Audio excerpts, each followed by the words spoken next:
Jemaat kami undang untuk bangkit berdiri.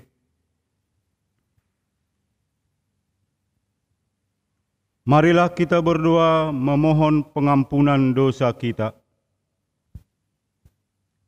Ya Tuhan Allah Bapa Surgawi, sumber segala rahmat yang kekal, dalam kerendahan hati kami mengaku bahwa kehidupan kami sering tidak sesuai, bahkan sering bertentangan dengan kehendak-Mu.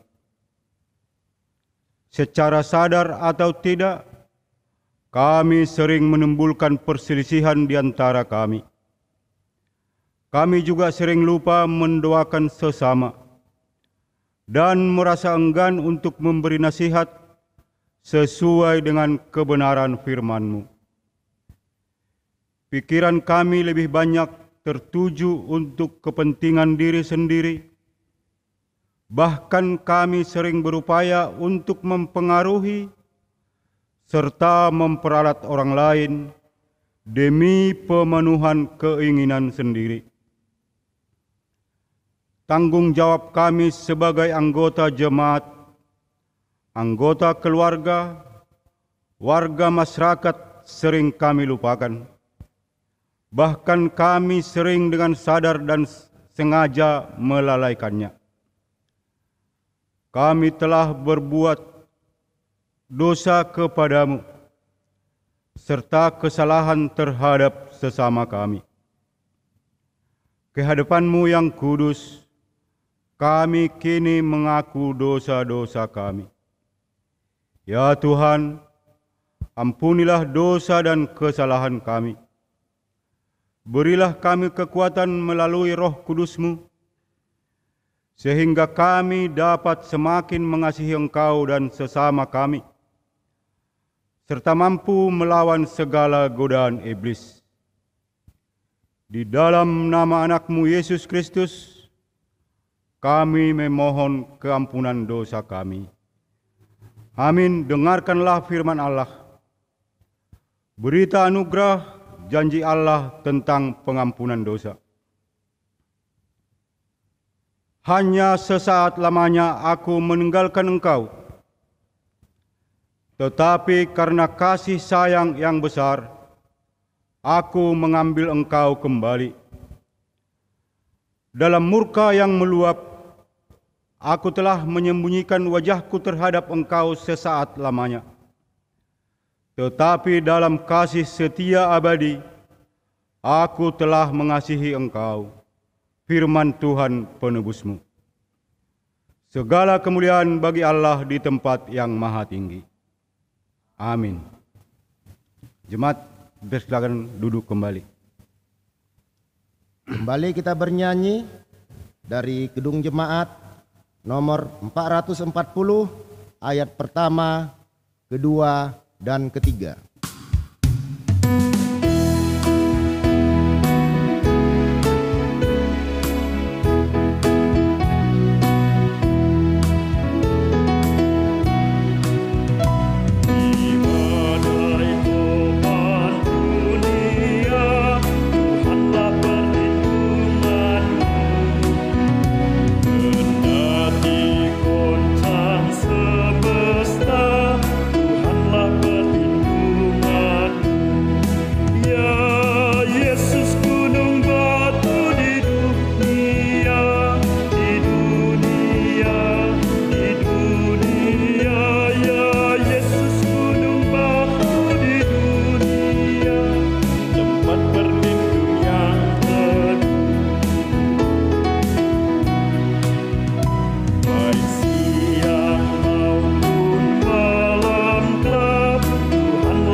Jemaat kami undang untuk bangkit berdiri.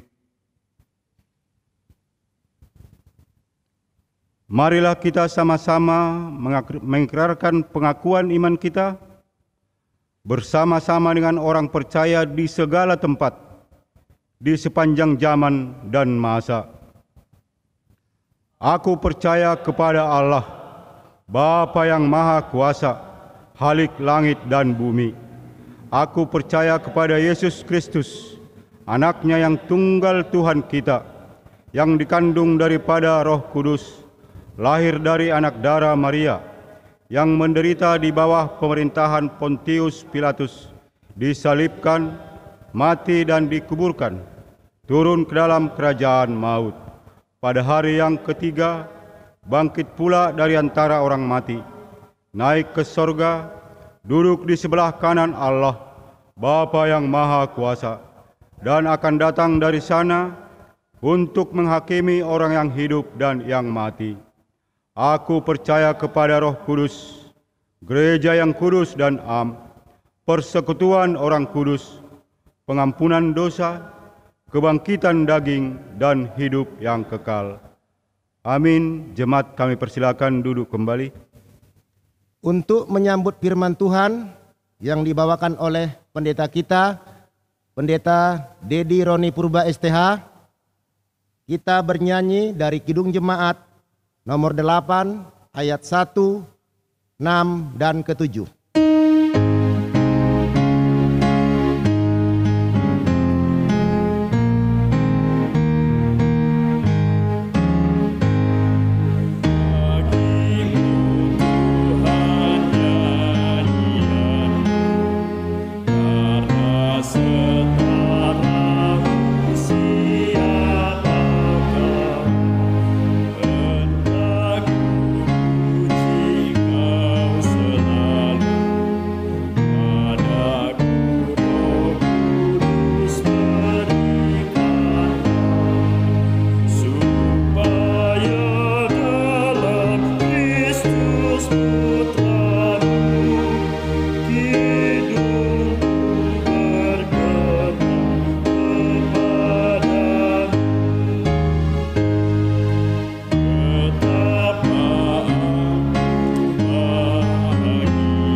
Bapak Ibu, saudara terkasih dalam nama Tuhan Yesus Kristus, mari kita satukan hati kita berdoa. Benar ya Tuhan,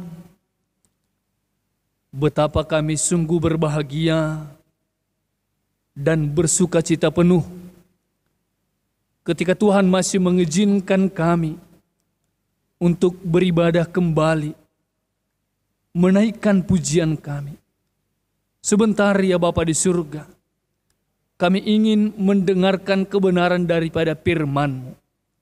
Engkau pakai hamba-Mu ya Tuhan, sehingga setiap kata yang keluar dari mulut hamba-Mu ini berasal daripada Tuhan, untuk menguatkan iman percaya kami. Berfirmanlah Engkau ya Tuhan, sebab kami anak-anak-Mu sudah siap menerima firman-Mu. Dalam Kristus Yesus kami berdoa dan mengucap syukur. Amin.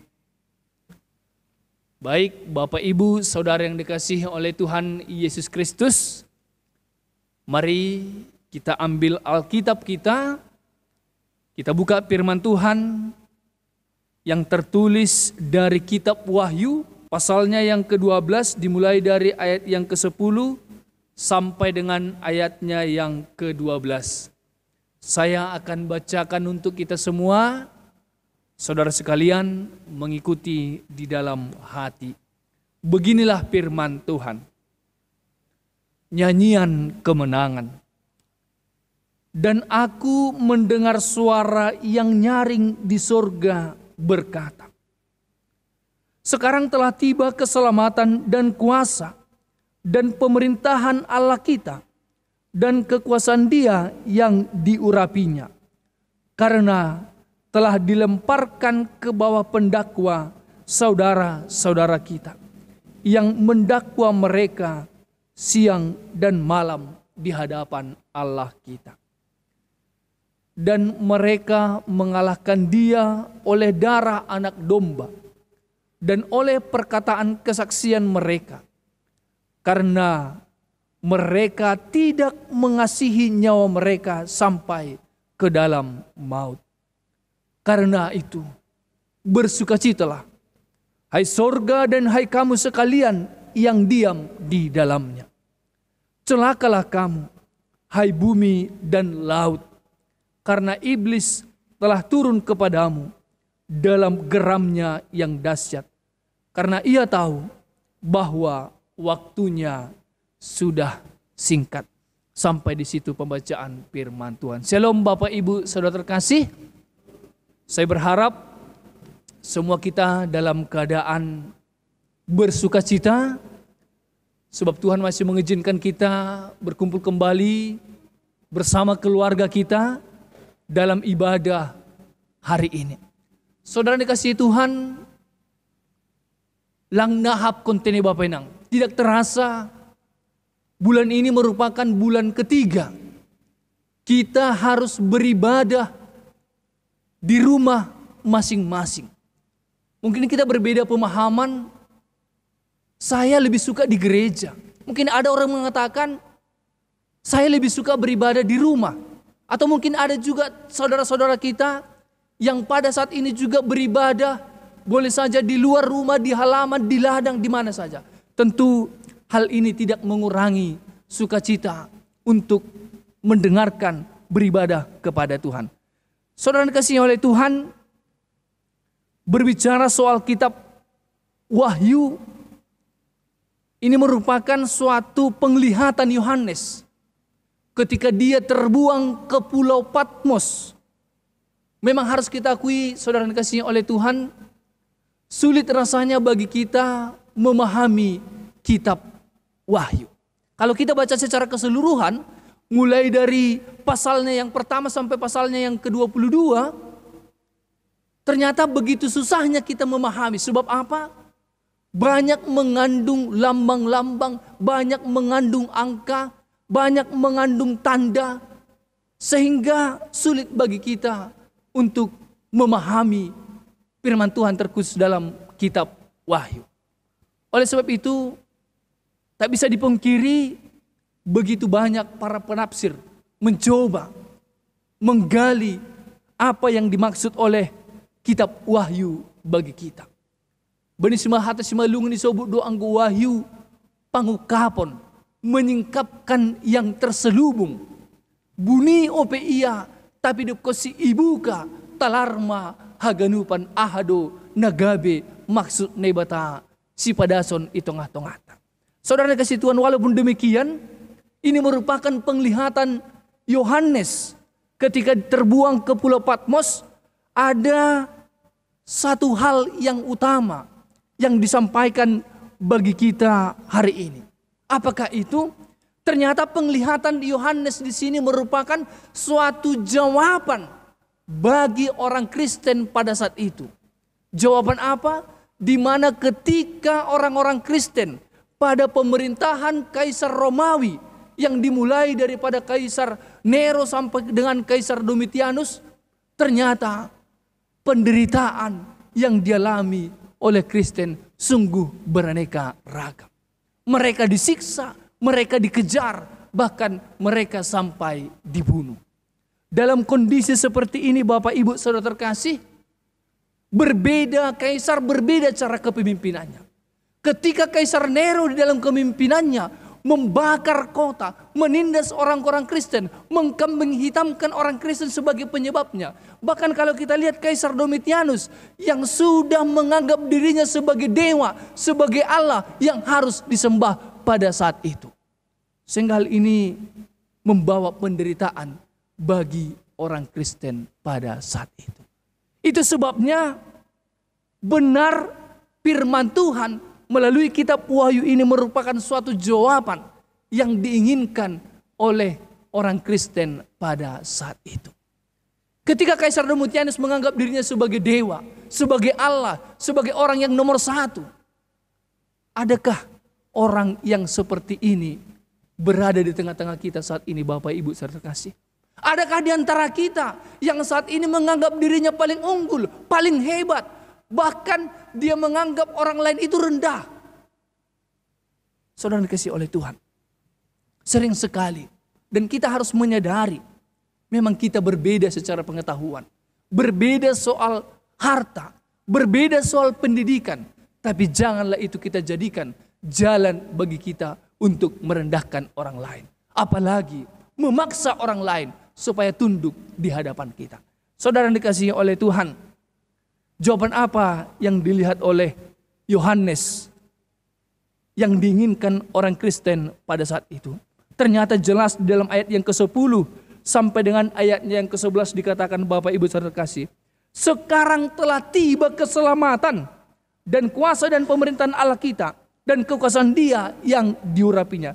Bahkan dikatakan lagi, karena telah dilemparkan ke bawah pendakwa saudara-saudara kita. Dan ayat yang ke-11 dikatakan, mereka mengalahkan Dia oleh darah anak domba. Ini merupakan suatu berita kemenangan di mana Allah mengalahkan kuasa si iblis. Di sini terlihat ternyata bagaimana kuatnya juga iblis yang kita ketahui itu takkan mampu membawa kita ke dalam maut. Di mana Allah menyelamatkan kita, memenangkan kita melalui darah anak domba seperti yang dikatakan oleh Yohanes. Saudara dikasihi oleh Tuhan, judul besar kita dikatakan nyanyian kemenangan. Berbicara soal kemenangan, saya yakin semua kita yang mendengarkan saat ini dalam hal apapun kita sangat senang kalau kita menang, harus mengalami kemenangan. Berbicara soal kemenangan merupakan berita sukacita bagi setiap orang. Itu sebabnya kita semua selalu berusaha menjadi seorang pemenang. Tak satu pun di antara kita yang mengharapkan kekalahan. Adakah di antara kita saat ini yang mengharapkan kekalahan? Merjudi tumangpe lang rahala talu Bapak Inang. Semua orang ingin menang dan banyak usaha-usaha yang dilakukan supaya dia menjadi pemenang. Tapi apakah pemenang yang demikian yang dikatakan oleh Yohanes bagi kita saat ini? Tentu jauh berbeda Bapak Ibu Saudara terkasih. Kemenangan bukan berbicara soal ketika kita berhasil meraih sesuatu. Seorang pemenang dikatakan bukan ketika kita mendapat nilai yang baik di dalam prestasi. Seorang pemenang dikatakan bukan ketika kita mampu mendapatkan apa yang kita inginkan. Tapi jauh dari situ Bapak Ibu terkasih. Ternyata seorang pemenang, kemenangan yang diharapkan bagi kita saat ini adalah bagaimana kita melibatkan Allah dalam setiap kondisi kita. Bagaimana kita menghadirkan Allah. Bagaimana kita terus memenangkan Allah di dalam diri kita. Dengan mengalahkan kuasa-kuasa daripada si iblis. Kita menyatakan ya terhadap Allah. Dan menyatakan tidak terhadap setiap bisikan daripada si jahat. Inilah yang disebut dengan seorang pemenang. Saudara yang dikasihi oleh Tuhan Yesus Kristus. Saya teringat akan kesaksian Ayub ketika dia mengalami penderitaan yang cukup hebat. Dan mungkin ini juga saat ini bisa kita ibaratkan saat ini orang-orang Kristen bahkan seluruh dunia cukup besar pengaruh daripada COVID-19 ini, Bapak Ibu saudara terkasih. Boleh kita lihat ternyata pengaruh daripada dampak daripada COVID-19 ini telah mengganggu persekutuan kita. Bahkan kebudayaan kita juga. Saat ini kalau ada orang yang sudah meninggal, langadong be itur kita secara lengkap adat istiadat ijai bapenang. Ijai marujung golu, hanjai langsung itarukon hu tanoman. Mengganggu kebudayaan kita. Bahkan juga saat ini mungkin pengaruh daripada COVID-19 ini mempengaruhi perekonomian kita. Mungkin para pedagang juga saat ini sudah mulai merasakan dampak daripada COVID-19 ini. Bahkan teman-teman saudara-saudara kita sebagai petani. Mungkin banyak saudara kita sebagai petani, harga daripada hasil panen kita tidak dihargai dengan sewajarnya. Tentu dampak daripada COVID-19 ini cukup besar Bapak Ibu saudara terkasih. Tapi saya ingat seperti yang dikatakan oleh Ayub. Ketika Tuhan mengizinkan iblis mengambil segala harta, bahkan mengambil kesehatannya, bahkan keluarganya, namun dia tetap setia dan berkata kepada istrinya, apakah kita mau menerima yang baik dari Allah, tetapi tidak mau menerima yang buruk? On menegati terjadi tengah-tengah tabapenang. Menjelohon nadiar air rado hita haganupan. Tetapi ketika sesuatu yang tidak baik, tak satu pun ada orang yang mampu menerimanya. Tapi Ayub benar-benar meyakini, dia benar-benar percaya, dia tetap memuji Tuhan.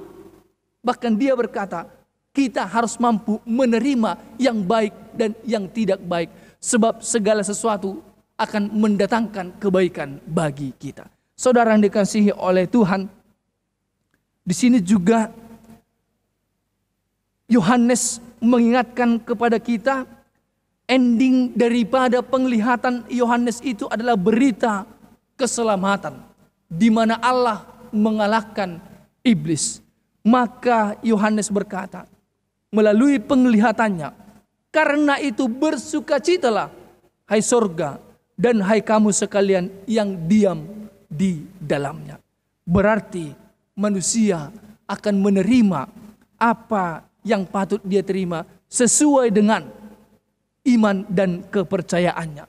Oleh karena kasih karunia Allah, melalui anak darah, anak domba Allah, memberikan keselamatan, sukacita bagi kita. Sesuai dengan minggu kita saat ini Bapak Ibu terkasih, yaitu minggu kantate, bernyanyilah bagi Tuhan.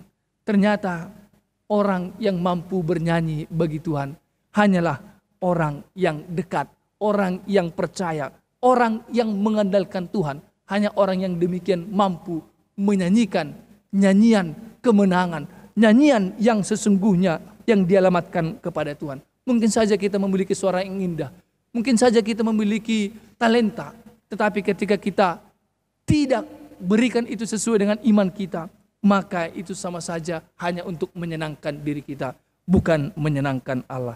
Selamat minggu kantate buat kita semua.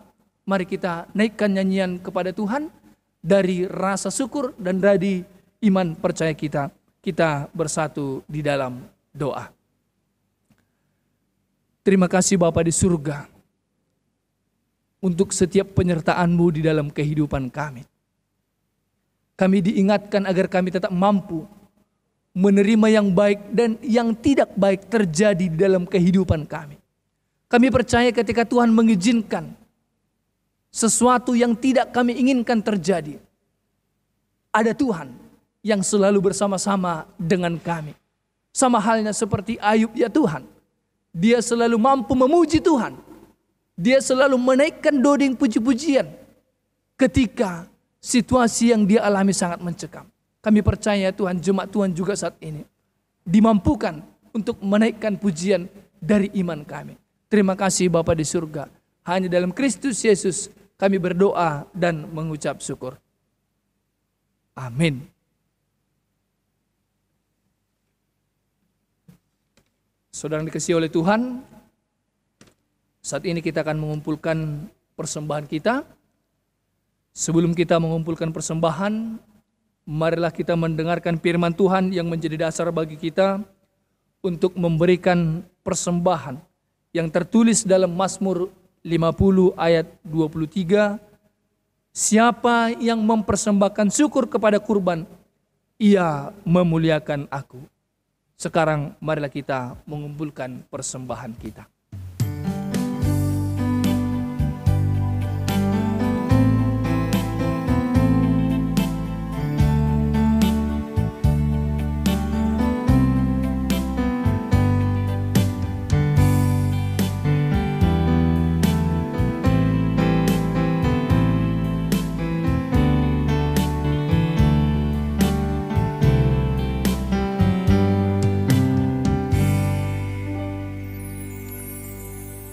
Jemaat kami undang untuk bangkit berdiri.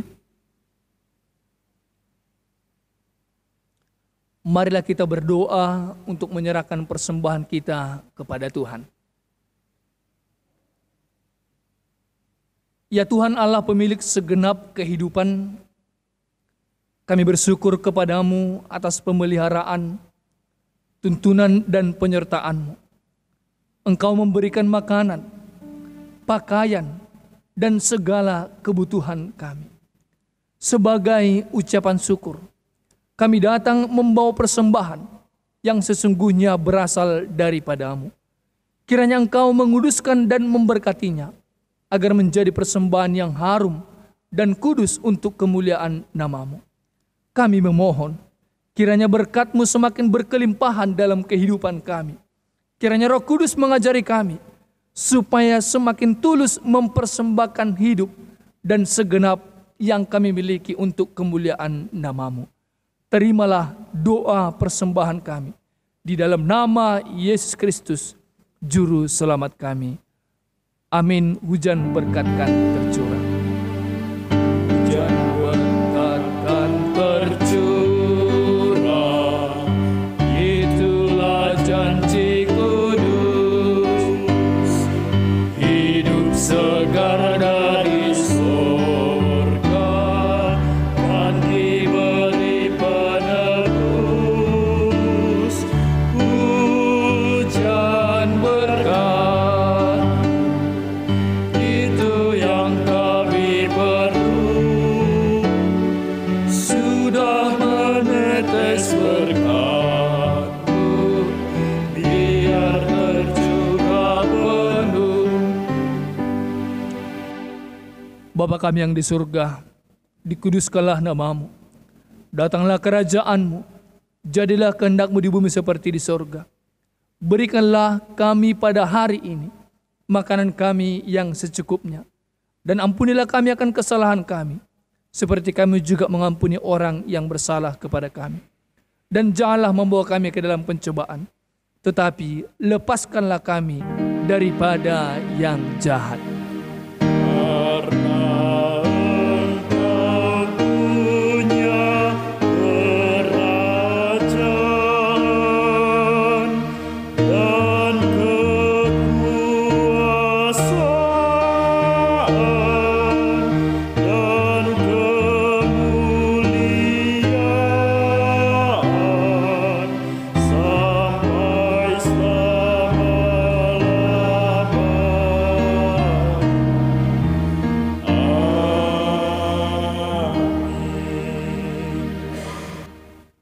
Terimalah berkat dari Tuhan Allah.